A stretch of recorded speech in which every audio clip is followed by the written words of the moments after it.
Not too long ago, I did a video on Moto Tanya's crash that ultimately killed her at 38 years old. Very sad. She was actually voted one of the most beautiful bikers. She had a following, over 2 million followers on YouTube and Instagram. And, in this video, I want to tell you how you can avoid a crash like Moto Tanya experienced to help save your life. Let's go for a ride. Subscribe today. First off, if you're going to ride a motorcycle, make sure you're wearing the gear to stay safe out there. And I have links to my awesome gear, like my favorite helmet, ultra lightweight carbon fiber helmet that comes with an automatic tint shield, my new Moto Vlog camera, airbag vest to help keep you safe, shorty gloves, CE armor jacket, keeping me cool. Links to all my gears in the description and comment section of this video. I'm out here on my lovely 2024 KTM 690 SMCR customized.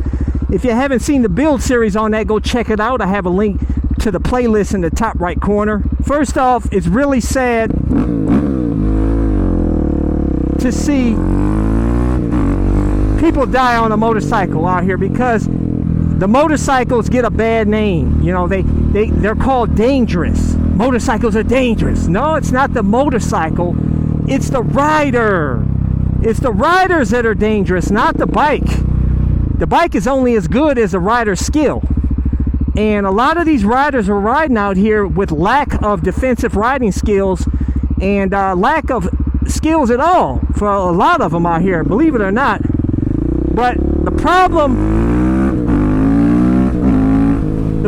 with Moto Tanya, what happened with her, is that she was riding in Turkey with a rider. I don't know much about that rider that she was riding with. He was on his own motorcycle. I don't know if that was her first time riding with him or his experience or anything. But in any case, he clipped her bike. She was probably riding over here near the double yellow.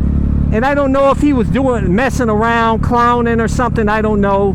Went over here, he clipped her bike. It threw her over here into the oncoming lane. And she panicked, braked, and she got hit by a truck.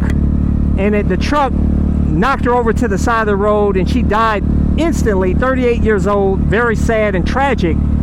But how do you prevent an accident like this? First off, you don't want to ride with just any old body, man. Okay, that's why you see me, I never ride with anybody out here, because first off, I enjoy just being sporadic and spontaneous and doing whatever I want to do. If I want to just go ride off in the woods or something, or act a fool, I don't want somebody tagging along with me or irritate me or anything. But more importantly, if you're riding with somebody you don't know how they are, how much skill they have, I mean, they could cause danger to you. You know what I'm saying? So you have to be very careful who you ride with. I've seen many people in big biker groups, and they have some inexperienced riders that end up having a problem, and it's just an irritation to the other bikers. You have to be careful. The key here is to be careful who you ride with. But also, okay, say you're riding with somebody that is experienced, and I don't know, for some reason they're just wanted to horseplay with you, which is horrible to do out here on a motorcycle. But if they do, and they do swipe you like what happened to Moto Tanya, okay, what you want to do, first off, you never want to panic. That's the #1 killer of motorcycle riders oftentimes, is they panic. They panic brake, they hit the brakes too hard, they fly over the handlebars, and they get hit by the car or whatnot. The last thing you want to do is you want to panic. You always want to be in control. But if you were to get hit like this, thrown into the oncoming traffic, and there's a truck coming and he's not stopping, what you want to do is you want to swerve. If you can't get back over here into this lane, which maybe she couldn't get back into the lane for whatever reason, she didn't have the time, swerve right over to the side of the road, man. Even if you crash off-road, it's better crashing off-road than it is to get nailed by a truck head on. That's the worst thing that can happen to you, man. Not too many people survived that. There was a guy I knew that actually he was out in the canyons, carving the canyons, and he went a little too wide, went over the double yellow, and he nailed a car and went over the hood. And he was extremely lucky. he made it out alive and he didn't get hurt too bad. But that's usually automatic death, man, when that happens. Or you get messed up so bad that you'll probably wish you were dead. You'd be paralyzed. So that's why I tell you guys, if you want to have the fun flying around corners and stuff like that, take it to the track. Please don't do it out here on the streets, man. That's why you see I just normally cruise out here, or I mess around with my supermotos or something, busting wheelies, you know, riding off-road, up staircases and stuff, like having slow speed fun, messing around. I don't really mess around flying around corners too much anymore. It's just stupid, really, man. That's why you see, you know, MotoGP professionals, when they ride motorcycles out here on the street, guys, they're not doing knee slides and crap like that. They're out here oftentimes on a cruiser. You know what I'm saying? Just chilling. These streets are really just for cruising, man. They do all their crazy riding out there at the track where it's a safer environment, man. It's just motorcycles. There's no cars out there. There's no gravel. There's no animals flying across the street. You know what I'm saying? So many variables that you have when you're out here on the street that could set you up for a real effed up day. So take it to the track. So, okay, another option you have, which I know some of you guys are going to take issue with this, and this is very controversial, is that say you get knocked over here into the oncoming lane, you have a split second, like you really don't have time to swerve over to the side of the road and crash off road or whatever. I'm telling you, if you can, launch yourself off the pegs of your bike onto the car, the vehicle. That could possibly save your life. I've seen it happen before. I've seen people do it.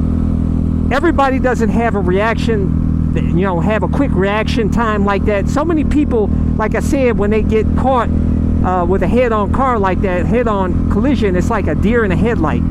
They look at it and they freeze. That's the worst thing you could do, man. And I know you can't really prepare yourself for a crash like that and to keep yourself from freezing up on that like that. But you have to keep it in your mind to never freeze up, man. To never you've got to continue with the motions of doing what you need to do to save yourself out here, man. Otherwise, you'll die out here, dude. Seriously. But like I said, her life could have been simply prevented by not riding with a rider. If she would have been like me, I never ride with riders, she'd be right here today.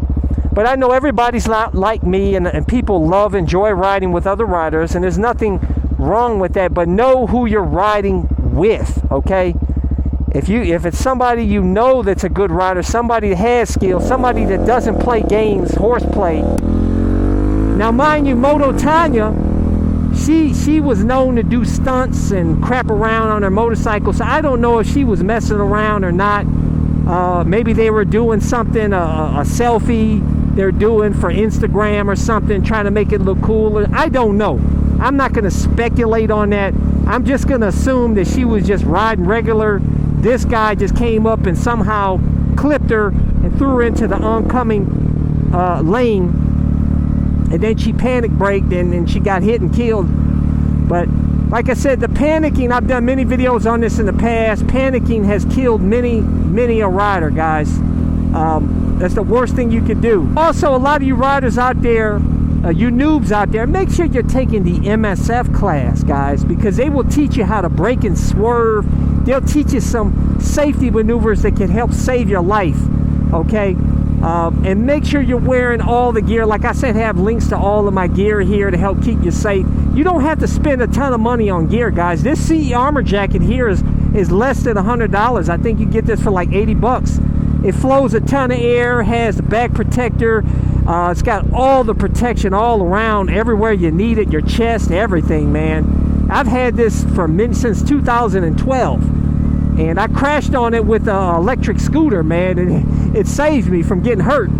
So it's, and also, of course, the lightweight helmet, ultra lightweight. It comes with an automatic tint shield. So that way, it's a really bright, sunny conditions like now, it automatically darkens up. I've got the shorty gloves, pants, boots, gloves. Like I said, links to all my gears in the description and comment section of this video. But leave a comment below, guys. Tell me what would you do if you were clipped thrown into the oncoming lane, how would you handle that? I want to hear what you guys have to say and how you would handle it. But anyways, guys, make sure to leave a comment, hit thumbs up, hit the subscribe button, hit that little bell symbol so you get notified when my new videos release. But I release new videos every Sunday, Tuesday, and Thursday at 11:30 a.m. Eastern Standard Time. Till next time.